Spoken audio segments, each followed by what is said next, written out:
Hey everyone, I'm Andrea Ferretti, and this is Yogaland. Hi, Jason. Hi, Andrea. Happy New Year. Happy New Year to you. We are in 2026 now. Yeah. And so we're going to talk today about things we can think about to ground our teaching this year. 6 key elements. Yeah. This time of year is so exciting, but also overwhelming as a teacher, hmm right? We have so many new students coming to class, and that's exciting, but it can also be a little bit overwhelming. Yeah. We're going to do our housekeeping first, right? Totally. So um, we've got a lot of fun things coming up this year. Definitely follow Jason on Instagram to learn when he is rolling out new courses. In January, you're starting your 200-hour training online. Yeah, it's just right around the corner. So it begins on January 13th. So if you're interested, there's still time to join. You can check it out at jasonyoga.com/200. Nicely done. I That might know. be the first time unprompted you I said a actually gave the URL. URL. I know. Oh I know. my I gosh, you're know. learning, my Yeah. little grasshopper. Yeah. Okay, so let's jump into our 6 key elements. One more quick housekeeping thing. Mhm. Those of you that are watching on YouTube, if you can please like and subscribe real quick. It's annoying, but it is really helpful for the channel. It helps other people find this content. Great. Yeah. Okay. So we're going to start with consistency. Yeah. What would you like to say about consistency A lot, specifically? a Yeah. lot, but I'm going to try to be brief. So when I think about being consistent as a teacher, the first thing I think about is having a consistent tone, tempo, and overall feeling quality and demand to class. I'll put it this way. You can be a slow, quiet teacher. You can be a fast, intense teacher. You can teach yin, ashtanga, vinyasa, whatever you want. But your class should have a consistent feel to it, right? I remember, back in San Francisco, there were plenty really well-known yoga teachers. But I remember people talking about going to a Rusty class or a Mhm. Steph class or a Mhm. Janet class, right? Mhm. And that was, those teachers were in such demand. They still are, but they were in such demand because they were so consistent, right? And so as a student, you kind of want to know what you're going to get. Mhm. And for me as a teacher, I know that I can play with the sequence. I know that I can play with different focal points and different themes, so long as the general feel of my class is the same, Mhm. right? Mhm. And again, when I say this, that doesn't mean a Rusty or a Steph or a Janet class has to be like this big, voluminous, intense thing. It can be really soft and quiet, but it's essential that your class is consistent enough that it has a tone that students resonate with and know that they're going to get time and time again. Okay. Yeah. So that's helpful when you're thinking about that to think about the tempo, the intensity, the the way that you sequence. Yeah. Okay. Yeah. There's one more layer to it, right? Which is kind of a second component, which is, and I've been beating this drum for so long, but it's the beginning of the year. So this is the first time this year I've brought this up. Be consistent with your sequences. At very least, everybody for a month or two at a time, have some consistent focal points that you're going to come back to and that you're going to communicate to your students. And we're going to see why this is so important. But I genuinely think as a community, we have to get beyond always teaching random classes. It's not working. And that doesn't mean that everything always has to be the same. There are many ways to have a consistent sequencing set of focal points and arc. There's a lot of different ways to approach it.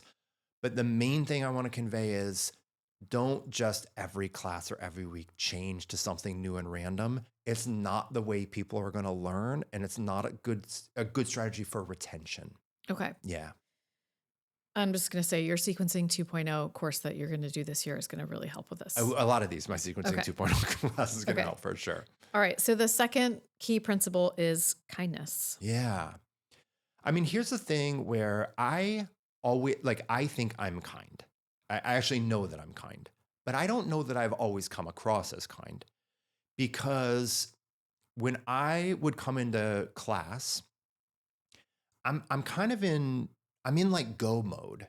I'm in like You're in your teacher's mode. zone. I'm in my zone. Hmm. And I don't have a super, I can interact fine, but I don't have a super effusive extroverted personality. And so when I would come into class or when I would walk into the studio, I would have to remind myself to just be nice. Right. And that doesn't mean like I would swan into the room and like knock over chairs and so forth. But like I always feel like I needed to coach myself up a little bit more to be more customer service like and more host like and just be more overtly friendly. Hmm. And I never want to put on airs. And yes, I have to be me and teachers have to be them. But this space, the yoga space, for many people is the only place that people are nice to them. I hate to say it, but it's a place often oftentimes people are not just going to yoga class because they want to learn bakasana from you. It's because they want to be in an environment where they're seen, they're supported, and where they just feel like a positive atmosphere. Hmm. And it's just so important. I think especially for me as the kind of teacher that's very teachery and I think about subject matter a lot, it's important for people like me to not, in doing so, overlook how important it is to just be really nice, Hmm. just be a good host. I think making that, maybe another way of saying it is making just a little bit more effort to reach out to people if you're naturally more introverted or if you're more locked in and inward right before class. Making that extra effort can help people feel more comfortable Yeah. and just more included in the space. Yeah. And I just always felt that was, God, I hope this doesn't sound bad, but I always kind of felt like that was the student's responsibility. But over the years, I've really seen no, especially from me, when I'm going to a studio that I teach at all the time, I know the community. I know the space. I feel comfortable. This is like the studio is a second home for me. Hmm. But for a lot of people, this might be their first, second, third, fourth class ever. It might be the first time at that studio. They might be coming in with more just insecurity and trepidation. Hmm. And so the more that we can just make effort, like you said, to be kind, to learn people's names. And one more thing along those lines, no student is going to get upset because you ask their name 75 times. A lot of times, what happens as a teacher is we start to think, oh my God, I have asked, is that Sally or Sarah or Sarana? I've asked them for their names so many times, I'm too embarrassed to do it again. Just ask again. So much better to just ask. Yeah, Just that ask makes again. They, sense. they don't mind. They know you're in a position where you're meeting a lot of people. The effort is more important than the retention. Hmm. Yeah. Yeah. Okay. Yeah. Yeah. Okay. So along similar lines, the next key principle to think about is cultivating real connection. Yeah. I think about this a lot because I think about how social media, I will just let me own it myself. I believe that social media has made me a kind of crazy person. And it's oftentimes makes me focus on macro numbers than the real people that are actually in there. Hmm. Right. And one of the things that happens is, you know, it, a lot of times teachers start to focus on who isn't there. They start to think about, okay, let me say this. Let me say this right. In social media, there's like an infinite number of people in your mind that can engage with you. And in focusing on that potential engagement of people of unknowns, sometimes we overlook the 6 people that are sitting right in front of us in our yoga class Hmm. who have paid the $35 or whatever, right? And those real connections, as opposed to like the arbitrary demands or daydreams of engagement, like those connections are what are really important. So Hmm. anchoring ourselves back into the quality of those relationships, the quality of those connections. And even just from from a purely business perspective, this is going to come up again, I feel like, in this conversation, but we should be focusing much more on retention than new student engagement. The more that we can do to relate to and connect to and develop relationships with the students that are already coming, Mhm. as opposed to people that might like scroll through 3,000 miles away from your class and hit the like button. Like those aren't really relationships. They might become a relationship, but the person that's actually in your room, that's the real connection that we have to attune to. Mhm. And I've already talked about a couple of ways to make sure that to do our best to make those relationships thrive. Number one, be consistent so that those students that are actually coming to class have a visceral feeling of what it's going to be like to keep coming back. Also be consistent, because the more you are consistent and the more you communicate, hey, we're going to be working on this, that, and another thing this week and next week. Can't wait to see you. When we do that, that's a greater internal motivating factor, because students start to feel like they're part of something. And then the final bit is, when we are more kind and more overtly engaging of our students, there's a greater likelihood that we're going to build rapport and help people feel comfortable. And that's going to be more motivating for them to come back, as opposed to hoping that someone is going to like a random social media post. Yeah, I think another way of saying this is it's really easy when you're scrolling, especially if something yoga related appears on your discover page on Instagram. It's really easy to think, oh, wow, that one post just got 30,000 likes and it was a reel and I'm not doing reels. And oh God, I should do reels because if I have that many people, I have that much more of well, I don't want to be an influencer, but I want to teach more people. And then you like kind of go into this whole, you spin this whole tale, which it's designed to do, about how maybe a viral post or just slowly building up more reels and more and more and more and more likes is going to translate into your teaching. And it's just not necessarily true. It's It's often almost never true. true. It's often true that people just like something and then they never look at that person again. They never engage with that person's services, their teaching, their products, whatever it is. We've all done that. So yeah, and also it does just create the FOMO wheel going of just like, I don't want to miss out on this student or that student when when you have people right in front of you who want to learn from you. They're right there. And the ability, I think it's multi parts, from a business perspective, from a relational perspective, and from a I'm a teacher perspective. We want ongoing connection, not random connection. And so the people that are already there in your class, we should be focused on retaining and engaging them further than hoping like we're going to get traction in the algorithm and that's going to build a business. And the last thing I'll say about this, because it is it's its own conversation, there is very little connection between educational and commercial success in social media and in yoga classes. There are students, let me say it again differently. There are countless teachers with massive followings on social media that can't sell a workshop to save their life. And then there are also a lot of teachers out there that have almost no social media footprint, who have full classes and full workshops. These aren't the same thing. And the more that we can just really focus on the students and the connections that are there and genuine, and not worry so much about everything else, I think not only are we going to be more happy and stable and sane, we're also more likely to have a successful career. Hmm. Yeah. Okay.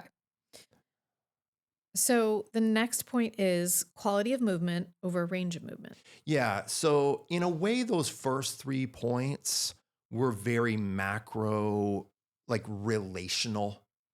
And now we're starting to focus a little bit more, still very macro, but now we're starting to focus a little bit more on the the content within the class, right? So a focus on quality of movement over range of movement. And let me just say it like this, because this is very broad. These are all very broad categories. Doing things as a student and as a teacher to help local joint flexibility is valuable. Helping the hamstrings become more flexible, valuable. Helping the shoulders become more flexible, outer hips, totally valuable. I am not, nor will I ever throw that stuff under the bus. It is absolutely imperative, and many people can use it. But that's already really baked into the cake for us yoga teachers. For us yoga teachers, by the very nature of what we do, helps facilitate local flexibility. There is no lack of that. But when we take a step back and we look at what are other movement qualities, or what are other soft tissue or joint demands, we can say one of them is local passive range of motion. Totally. We already good at that. What's another one? Dynamic stretching. Dynamic stretching and end range engagements are other known, tested, really essential techniques that help facilitate flexibility and range of motion that help balance out passive stretching. So we have passive stretching, we're already doing that. We can add more dynamic stretching, and we can add more end range engagement. Now, again, those are techniques, and the students, listeners, you might already know those techniques, you might not know those techniques, but those techniques improve movement quality. Other things that improve movement quality, right? Just right off the bat, stability work, stabilization work. Another way of saying this is, as teachers, helping our students develop the full range and scope of strength and stabilization. We're already very good at isometric strengthening and stabilization in yoga for the most part. There's actually a lot of it, but focusing a little bit more heavily on concentric and eccentric phases of strengthening, they're really important. So when we look at the body as a global motor system, it is much more than that. But when we think about the mechanical components of embodiment and motion, what are we really good at? Stretching one thing at a time, the hamstrings, the hips, the shoulders. But when we can start to incorporate more dynamic stretch, more end range stretch, more stabilization work across the board, then we start to have a little bit more of an understanding that we're helping our students with their total movement quality and integration, as opposed to, I'm stretching my hamstrings now, I'm stretching my outer hip now. So, is another way of saying this thinking of more holistic movements than just individual movement I think it's a or couple of things. individual range of motion? So let's look at one scenario. Okay. So let's think about Anjaneyasana, or those of you that don't know that name, like A low a lunge. low lunge where your hands are on your front knee and your left foot's forward, your right leg's back, you're stretching your right hip flexors and quads. In a more historical or more like conventional technique, you would lower the hips forward and down, and you would just get a passive stretch on the front of the right hip, right? So right hip flexors and quads would stretch. You'd stay there anywhere typically between 30 and 60 seconds. Some styles of yoga would stay there for a longer increment of time, but the point is you lean the hips forward and down and you're stretching the front of the right hip. That is a perfect example of a passive static stretch. And that still absolutely has its place. But if we were to do that same thing as a dynamic stretch, now what we would do is not hold that stretch for 30 seconds. We would hold that stretch for 2 seconds, but we would repeat it 6 to 10 times.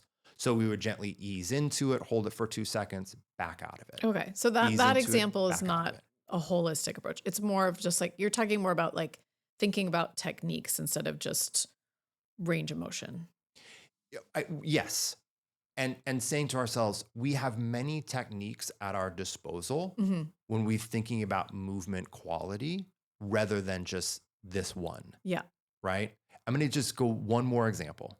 Okay. Same thing. So I can, same pose, left leg forward, right leg back. But before I lower my hips and down, before I lower my hips forward and down to get a passive stretch, I can press the top of my back foot firmly into the floor. I can create the action of pulling my knee forward so I'm engaging my hip flexors and quads. And then I can lean my hips forward and get a stretch for 30 to 60 seconds. But now the whole time I'm engaging those muscles in their stretch position. So this is just kind of thinking about, this is kind of panning back and saying to ourselves as teachers, what techniques am I good at already implementing? And then what are the other movement qualities and techniques that I can increase from here? We have so many more tools at our disposal, and the body needs so many more things than just passively stretching a joint or two at a time. Okay. Yeah. Great. Okay. Quality of stillness and regeneration. How would you feel, Mrs. Andrea Ferretti, about bringing Shavasana, meditation, and pranayama back to yoga class? I think it's vital. Yeah, it's pretty vital. We're there. We're there. Yeah. And here's the thing. As we're going through these topics, I know that last one is like, it's huge, it's macro. There's a lot of things there. All of these, there's a lot of things there. And I also know that many people already include pranayama and meditation and shavasana. I know. But when we think about trends over time, yoga trends have gotten to be faster, harder, shorter. They just have, Yeah. right? They just have. And to be completely honest, I'm fine. It's okay. Like things change, things evolve. Um, but there's already so many other things that we can do that are faster, harder, and shorter. Mm. One of the obvious, without which there are none, components of yoga is it is reflective and it has a quiet side Hmm. to it. Hmm. And so, in a way, if we just want to move and exercise and sweat, we don't really even necessarily need an asana practice, right? Like we can do that. I mean, stick around for the asana practice, please do. But I guess what I'm trying to get at is it's just I just think it's time, including myself as a community of teachers, to reprioritize these components of our practice. And there's always space, everybody. There's always space to pivot a little bit and go against the grain, right? Yeah. It's like, right? It's like you look at the more like complicated music gets, what they're going to be, there's going to be a lo-fi movement. There's going to be a look like I'm, you know what I mean? Like the more hipster people get, the more like I want to look like I'm from the 70s, right? There's always space and culture to pivot and to go against the grain. And I just have this gut sense that we're at a time where not only obviously not only do we need more restoration and quietness and so forth, I, fingers crossed, I just feel like people would be into it, Yeah. you know? Yeah. And I'm also extremely pragmatic. And so if you feel like, okay, you're teaching a 45-minute sweaty flow class, you don't really have time for it. Okay, do what you got to do. But maybe also then create a 15 or a 30-minute special offering that is just restoration, Hmm. that is just a 15-minute soft and quiet pranayama series, Hmm. right? I just feel like it's also time. It's also time as teachers to be more, I think, trusting that there is demand under the surface for not obvious things. Hmm. Like it's obvious that people want hot Pilates. Hmm. It, but there is also time and space for us to really pull back into these key components of this practice and tradition. Sounds good to me. Yeah. Okay. Our last point is empowering students to make educated choices. I feel like there's so often two things that happen. Class has a ton of instruction, or teachers say, just listen to your own body, do what feels good. I think that what we can do is start to figure out ways to regularly give our students two ways of doing something. So I'm going to give the simplest example, okay? And then we'll wrap. Let's say it is bridge pose. Okay, everybody, we're going to do bridge pose two ways. We're going to do bridge pose with our feet hip width apart, toes facing forward, and we're going to gently squeeze the block. That's how we're going to do it. Round one, let's go. We do that. Second way, okay, everybody, now take your feet a little further forward, a little bit wider, and turn each foot outward about 10 degrees. Now do the pose. Great. Third round, your choice. Do either the first one or the second one, whatever felt more balanced and comprehensive in your body. I am telling you, everybody, as teachers, there are so many ways that you can do what I just said. So we are giving specific techniques, but we're giving a range of those techniques. And then we're asking our students to make a critical choice within them Hmm. and pick two really good options. Because then we're not saying to just do whatever. Like we're limiting the field of choices for our students Hmm.